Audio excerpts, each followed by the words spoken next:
Welcome back to the deep dive, everyone. And today, well, it's a special one, part of our Chat Like a Native series.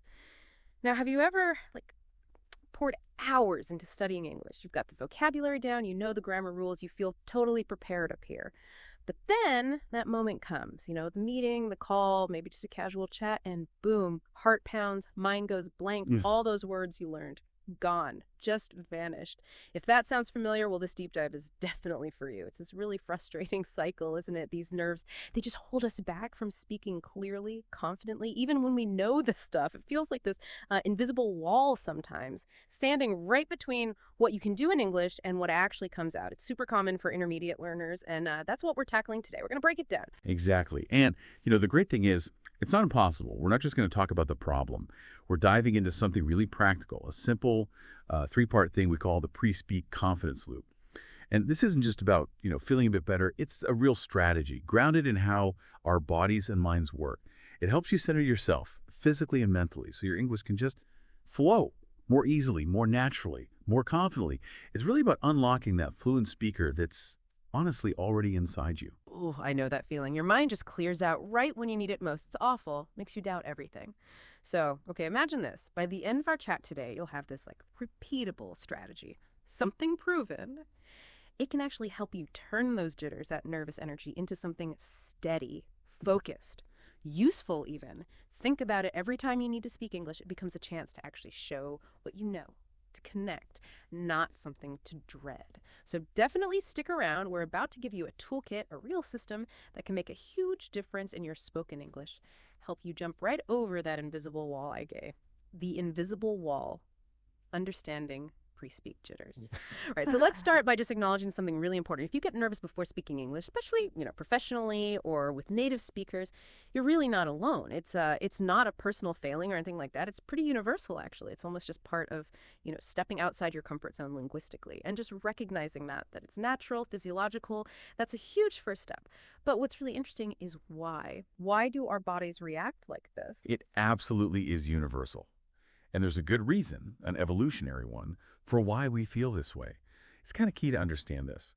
When we think about speaking English, maybe in a high-stakes situation, like a job interview, right, or a big presentation, or maybe just joining an international team call, and you're the only non-native speaker there, our body often reads that social pressure as, well, basically a threat, like an ancient danger signal. It's our old fight or flight response just kicking in, thousands of years old.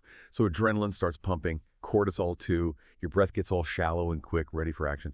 And your thoughts, they can start racing, creating this internal noise that feels totally overwhelming. It's natural, it's automatic, but yeah, often not very helpful now. And that primal response, it shows up in some really common and honestly quite disruptive ways that mess with our English fluency. Let's dig into a few of those, because seeing how they affect you is key. First, that racing heartbeat, the feeling, right? Thumping away. Sometimes you can almost hear it. What does that do to your voice? Well, it often makes it sound shaky, uneven, maybe a bit breathless. Think about it. A fast heart rate means shallower breaths. And your vocal cords, they need steady air to make a steady sound. If the airflow's choppy, your voice can get tight, sound strained, maybe even go higher pitched. And when your voice sounds shaky, even if you don't realize it, people listening might perceive you as less confident. Right. And that lack of clarity, it can make them question your message, even if the actual content is solid. It's subtle but powerful. Absolutely. And it's not just the sound. Another really common one, super frustrating, is dry mouth. This isn't just annoying. It's a direct physical barrier. I mean, think about how we talk.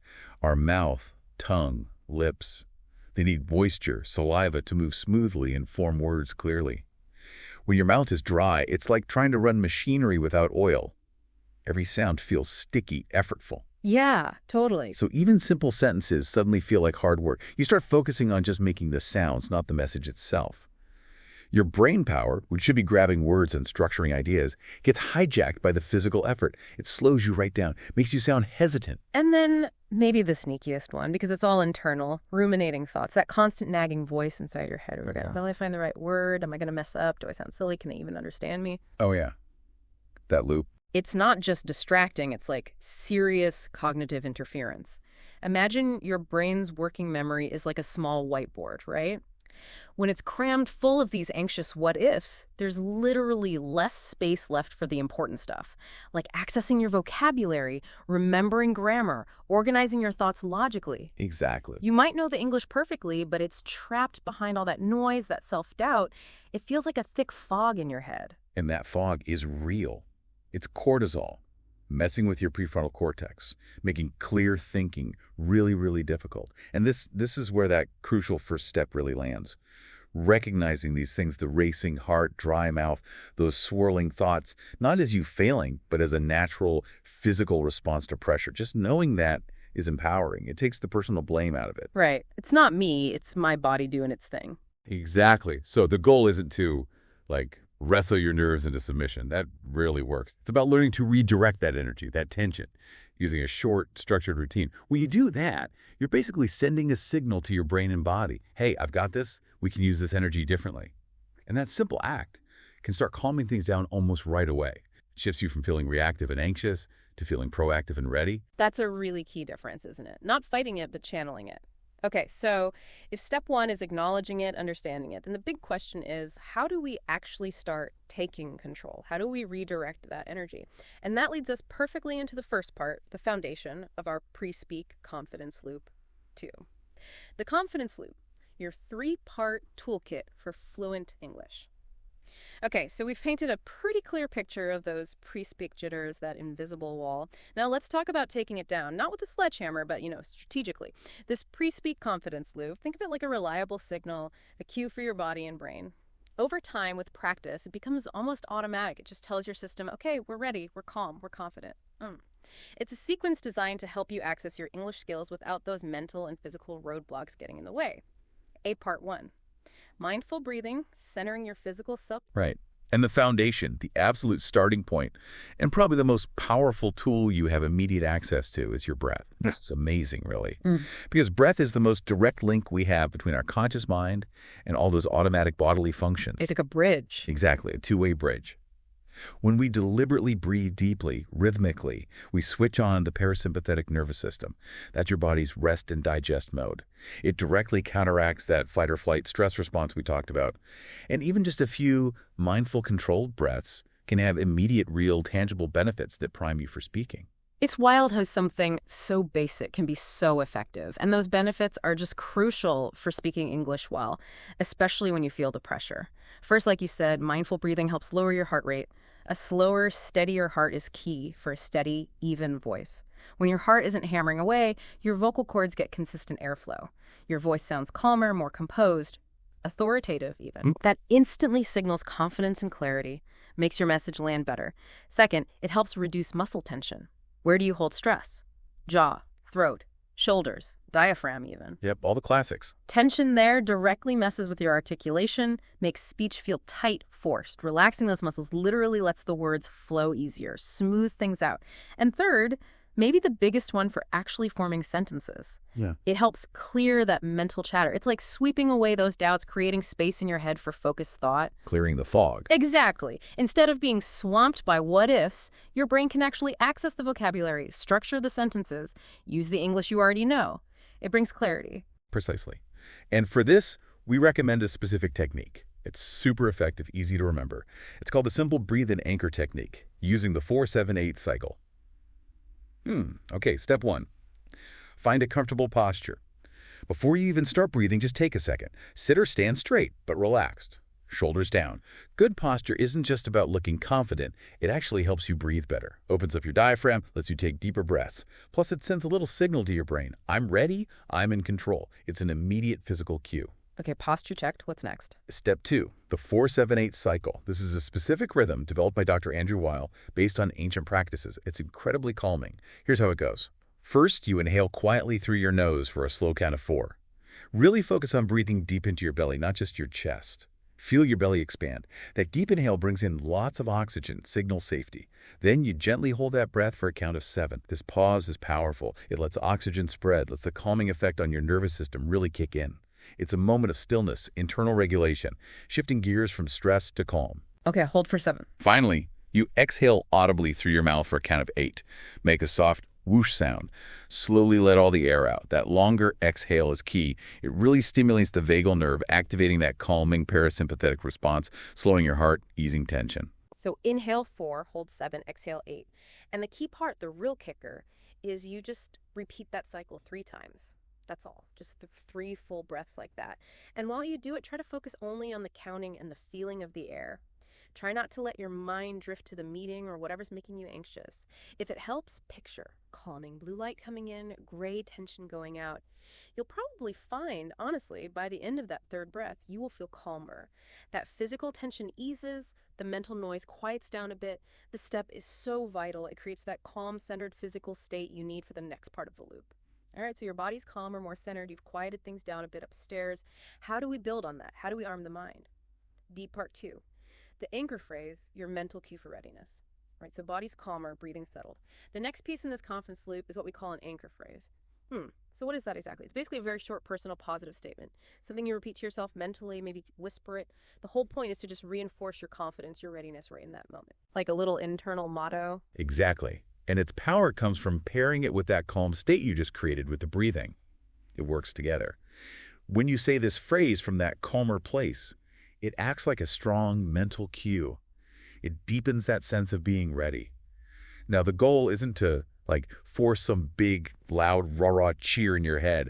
That can feel fake. Yeah, that never works for me. Right. It's more about cultivating a quiet, steady conviction. A genuine belief in yourself that just bubbles up naturally from being calm and grounded. Building belief from the inside, not faking it. Okay, so choosing your phrase is key then. It has to feel right for you. So how do you pick one? Any guidelines? Yeah, definitely. A few things make them more effective. First, keep it concise, like 2 to 5 words, max. Short and sweet. Exactly. Yeah. Because when you're stressed, your brain's already working hard. You don't want to add trying to remember a long mantra. Short and punchy is easy to grab onto, even under pressure. Avoids overloading yourself. Makes sense. What else? Second, make it present tense. Use I am or I've, not I will. Oh, interesting. Why present tense? Because it creates an immediate sense of reality. I am prepared tells your brain it's true now. I will be prepared kind of hints that maybe you aren't right now, which can feed doubt. Present tense grounds you in current capability. I've got this now. Okay, I get that. Present tense, concise. Anything else? And third, maybe most important, make it really personal. It should reflect your strengths or the preparation you did or the outcome you want. What do you need to believe right then? What truth about yourself do you want to really anchor in? It shouldn't feel generic. It needs to resonate with you personally. Could you give some examples maybe, just to see the range? Sure. Think about these. I've got this. Super simple, direct, empowering, just cuts through doubt. Clear and calm. This focuses right on how you want to communicate, especially important for English learners. Clarity and composure. I am prepared. This one taps into the work you've already done, your study, your practice. It grounds your confidence in real effort. I like that one. I am prepared. Or maybe for a discussion, I listen and contribute. Focuses on both sides. For something creative, my ideas are valuable. Boost belief in what you bring. Or for technical stuff, I explain clearly. Directly tackles that challenge. You see how they can be tailored. Yeah, totally. Okay, so you pick your phrase. How do you actually use it in the loop? Simple. Right after you finish that third 4, 7, 8 exhale, just take one more gentle, natural breath in. Then, as you breathe out slowly, just say your anchor phrase mentally to yourself. Or if you're alone, whispering it can sometimes make it feel stronger. But the key is let it feel natural. Don't force it. It's a quiet whisper of belief connecting with that calm state you just made. Just reinforces, I'm ready. Okay, so breathing calms the body. Anchor phrase focuses the mind. We're building a solid foundation here. What's the final piece then? The one that helps you actually see yourself succeeding. See part 3. Quick visualization and positive self-talk priming for success. Right, building on that calm and that reinforced belief. The third part uses the amazing power of imagery. Our brains are incredibly visual. They often don't really distinguish much between something vividly imagined and something real. Like mental rehearsal. Exactly like mental rehearsal. When you vividly picture yourself succeeding, like really hearing clear English come out, seeing people listen attentively, feeling that connection, you're actually creating neural pathways for success. It reinforces the calm state, primes your brain for the real thing, makes it feel less scary, more achievable. Elite athletes do this all the time, musicians too. They mentally rehearse, creating a blueprint for success. It reduces the brain's threat response when the actual moment comes. It's like a dress rehearsal in your head. That sounds powerful, but maybe time-consuming. Can you really do that quickly before, say, a meeting starts? Absolutely. That's the beauty of it. It's designed to be super quick and practical. Here are the guided visualization steps. Duration. Just close your eyes for like 5 to 10 seconds. Seriously, that's it. That makes it usable anywhere at your desk, waiting for a video call before walking up to someone. Super accessible. Okay, 5, 10 seconds. Doable, then what? Picture the scenario. Really vividly imagine yourself right in that upcoming situation. See the meeting room, see your face on the video call screen, see the classroom. Make it real in your mind. Notice the details. Who's there? What does it look like? Observe your success. Now, this is key. Don't just vaguely imagine doing well. See yourself specifically succeeding. See the relaxed posture. Hear the steady, clear voice. Notice the smooth expressions. How are you being? Eye contact, smiling, calm gestures. See the ideal performance. Create that mental template. Focus on the how. Got it. Feel the satisfaction. And as you see yourself succeeding, really connect with the positive feeling. That sense of accomplishment, relief, satisfaction from communicating well. Feel it. That emotional link makes the positive outcome feel more real, more desirable, and more likely to your brain. Okay, visualize success, feel the good feeling, what comes after that? And then, immediately after that quick visualization, you lock it in with positive self-talk. This isn't just hoping, it's setting clear expectations. Silently affirm 2 more short, powerful statements. These are designed to hit common English learner worries head-on. First one, I speak clearly. Directly tackles that clarity concern, reminds you your words are understandable, your message gets across. Okay, I speak clearly. Second one, I connect with my audience. This shifts the focus. It's not just about getting words out, it's about building rapport, having an impact. It takes you out of your head and focuses on the interaction you want. I connect with my audience. I like that. It's more outward focused. Exactly. It changes the whole mindset. So that combination, the quick mental movie of success plus those 2 specific affirmations, that sounds pretty potent. It really is. It's a quick, powerful boost right before you start. You're not just hoping. You're actively creating a mental blueprint for success, making it feel familiar and achievable. That changes everything when the pressure hits. Okay, wow. So those are the 3 parts. Breathing, anchor phrase, visualization with self-talk. We see why they work. Now, how do we actually weave them together? Make it a smooth, practical routine we can use every day. 3, integrating and sustaining your confidence loop. Right, we've got the pieces. Mindful breathing, the anchor phrase, the quick visualization, and self-talk. But, and this is huge, just knowing the steps isn't really enough, is it? Not at all. The real transformation comes from practice. Consistent, deliberate practice. That's how this loop goes from something you do consciously to something that becomes an automatic, almost subconscious response. It just kicks in when you need it, becomes part of your toolkit. Okay, so let's put it all together. How does the integrated sequence look? Like in real time, right before speaking. A, the integrated loop, your step-by-step practice sequence. Okay, here's the whole loop designed to be super quick, under a minute, easily. Efficiency is key. First, preparation, maybe a minute before. If you can, physically step away, stand up, move to a corner. That little physical shift helps signal a mental shift. Okay, time to focus. If you can't move, just consciously adjust your posture. Sit taller, relax shoulders. Same effect. Little reset button. Exactly. Then, breathing, about 30 seconds. That's your physiological reset. Do the 4-7-8 cycle 3 times, eyes closed if possible. Focus just on the breath, the count, the feeling of calm. Lower the heart rate, quiet the system. Next, anchor phrase, about 10 seconds. Right after that 3rd exhale, take 1 more gentle inhale. As you exhale, say your anchor phrase mentally or whisper it. Let it land. Connect the physical calm to that mental readiness. Solidify it. Breathe, then anchor. Got it. Finally, visualization and self-talk, around 20 seconds. Quick close of the eyes again. Vividly see yourself succeeding in the upcoming moment. Clear voice, connection, confidence. Feel the positive outcome. Open your eyes and silently affirm. I speak clearly and I connect with my audience. Prime your mind for success. Prep, breathe, anchor, visualize, and affirm. Seems straightforward. It is. And then the final step. Start speaking. You've done the prep. Now just carry that calm energy, that conviction, that primed confidence right into the conversation. The beauty is how it flows from prep straight into performance. You're not fighting nerves internally. You're starting from a place of calm, focused energy. It's about optimizing your performance, letting your real English skills show. B tips for sustainable confidence, making it a habit for life. Now, to make this stick for the long haul, To really make it part of who you are as an English speaker, a few things help. First, customize your phrases. Don't stick with the same phrase forever if it stops feeling right. As you face new challenges, tweak your anchor phrase, your affirmations. Maybe for a technical talk, it becomes, I simplify complexity. Or for a team meeting, I contribute confidently. Keep it relevant and powerful for your current situation. It keeps the tool sharp. Keep it fresh. Good tip. Second, journal your progress. Seriously, take a minute sometimes to jot down when you used the loop and how it felt. What worked best? Did the breathing really help your voice? Did the anchor cut through doubt? That reflection builds self-awareness, shows you proof it's working, and helps you see your own growth. It reinforces the habit. Seeing the evidence makes sense. Third, share with others. This sounds maybe a bit weird, but teach it to someone, a colleague, a friend, a language partner. Explaining it to someone else actually deepens your own understanding. You have to articulate why it works. Plus, it builds a supportive environment. You can encourage each other. Imagine doing a quick loop together before a big meeting. Yeah, teaching reinforces learning. I like that. And finally, build variety.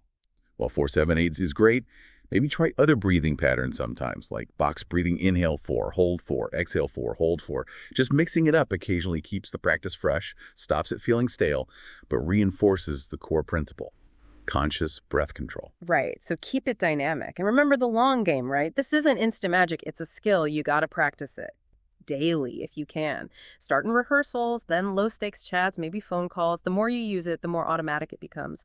So when the real pressure hits, big interview, presentation to the boss, that calm, confident path is already there, well-worn in your brain. Confidence grows over time with practice. Even top speakers use routines like this. You're basically adopting a pro strategy for reliable performance.